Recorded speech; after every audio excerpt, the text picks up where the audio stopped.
ਇਸ ਵੇਲੇ ਦੀ ਵੱਡੀ ਖਬਰ ਆਸਟ੍ਰੇਲੀਆ ਤੋਂ ਆ ਰਹੀ ਹੈ। ਆਸਟ੍ਰੇਲੀਆ ਦੇ ਵਿੱਚ ਭਾਰਤੀ ਕੌਂਸੂਲੇਟ ਦੇ ਵਿੱਚ ਭੰਨਤੋੜ ਕੀਤੀ ਗਈ ਹੈ। ਉਹਦੇ ਤੇ ਹਮਲੇ ਵਾਂਗੂ ਇਹਨੂੰ ਕਿਹਾ ਜਾ ਰਿਹਾ। ਅਸਲ ਦੇ ਵਿੱਚ ਇਹ ਜਿਹੜੀ ਖਬਰ ਹੈ ਆਸਟ੍ਰੇਲੀਅਨ ਟੁਡੇ ਦੀ ਇੱਕ ਰਿਪੋਰਟ ਆ, ਉਹਦੇ ਮੁਤਾਬਕ ਜੇ ਇਸ ਖਬਰ ਦੇ ਉੱਤੇ ਗੌਰ ਕਰੀਏ ਤਾਂ ਇਸ ਟਾਈਮ ਕੈਨਬਰਾ ਦੇ ਵਿੱਚ ਭਾਰਤੀ ਹਾਈ ਕਮਿਸ਼ਨ ਨੇ ਇਹ ਮਸਲਾ ਆਸਟ੍ਰੇਲੀਅਨ ਅਥਾਰਟੀਜ਼ ਦੇ ਕੋਲ ਉਠਾਇਆ ਤੇ ਦੱਸਿਆ ਗਿਆ ਕਿ ਮੈਲਬਰਨ ਦੇ ਵਿੱਚ ਭਾਰਤੀ ਕੌਂਸੂਲੇਟ ਦੇ ਵਿੱਚ ਜਿਹੜੀ ਇਹ ਭੰਨਤੋੜ ਕੀਤੀ ਗਈ ਆ, ਪਹਿਲਾਂ ਵੀ ਅਜਿਹੀਆਂ ਭੜਕਾਊ ਜਿਹੜੀਆਂ ਕਾਰਵਾਈਆਂ ਨੇ ਉਹ ਦੇਖਣ ਨੂੰ ਮਿਲੀਆਂ ਨੇ। ਵਿਕਟੋਰੀਆ ਪੁਲਿਸ ਇਸ ਦੀ ਜਾਂਚ ਦੇ ਨਾਲ ਜੁੜੀ ਹੋਈ ਆ। ਵਿਕਟੋਰੀਆ ਪੁਲਿਸ ਨੇ ਕਿਹਾ ਕਿ ਭਾਰਤੀ ਕੌਂਸੂਲੇਟ ਦੇ ਅਹਾਤੇ ਦੇ ਵਿੱਚ ਜਿਹੜੀ ਜਿੱਥੇ ਐਂਟਰੀ ਹੁੰਦੀ ਆ ਉੱਥੇ ਇਹ ਭੰਨਤੋੜ ਕੀਤੀ ਗਈ ਆ ਤੇ ਉਹਨਾਂ ਨੇ ਇਸ ਘਟਨਾ ਦੇ ਵਿੱਚ ਵੀਰਵਾਰ ਦੀ ਰਾਤ ਦਾ ਜ਼ਿਕਰ ਕੀਤਾ ਕਿ ਹੋ ਸਕਦਾ ਹੈ ਕਿ ਵੀਰਵਾਰ ਦੀ ਰਾਤ ਨੂੰ ਜਿਹੜੀ ਘਟਨਾ ਵਾਪਰੀ ਹੋਵੇ ਜਾਂ ਇਹਨੂੰ ਅੰਜਾਮ ਦਿੱਤਾ ਗਿਆ ਹੋਵੇ।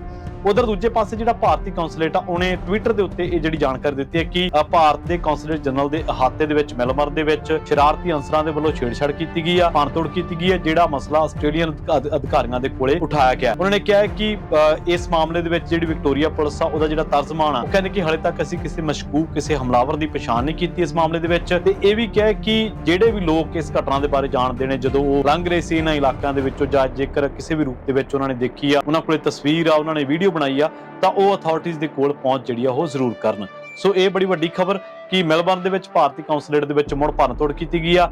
ਕੈਨਬਰਾ ਦੇ ਵਿੱਚ ਇਹ ਜਿਹੜਾ ਮਸਲਾ ਭਾਰਤੀ ਹਾਈ ਕਮਿਸ਼ਨ ਨੇ ਉਹ ਆਸਟ੍ਰੇਲੀਅਨ ਅਥਾਰਟੀਜ਼ ਦੇ ਕੋਲ ਉਠਾਇਆ।